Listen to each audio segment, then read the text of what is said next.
उल्लेख किंवा या संदर्भातली निधी राज्य शासनानं घोषणा करणार आहे।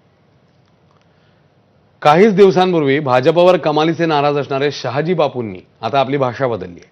भाजप आणि पालकमंत्री यांच्याबाबत झालेले गैरसमज दूर झाले असून जयकुमार गोरे यांच्यामुळे सांगोला नगरपालिकेत आज भाजपची एक आणि शिवसेनेची एक जागा बिनविरोध झाल्याचं शहाजी बापूंनी म्हटलं।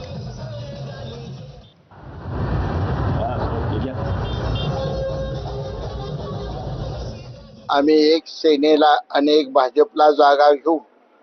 कालच्या निवडणुकीत भाजप सेनेची दरी निर्माण झाली होती, ती पुन्हा भरून काढली आणि यापुढे हे दोन्ही पक्ष एकजुटीनं काम करणार। मला निवडणुकीत एकटं पाडलं बिडलं असं काय झालं नव्हतं, परंतु दीपक साळुंखे पाटलांनी ज्यावेळी त्यांना घेण्यात आलं त्यावेळी मी एकटा बाजूला झालो, कारण त्यांच्या बरोबरची युती मला इथून पुढे जीवनात कधीही परवडणारी नाही।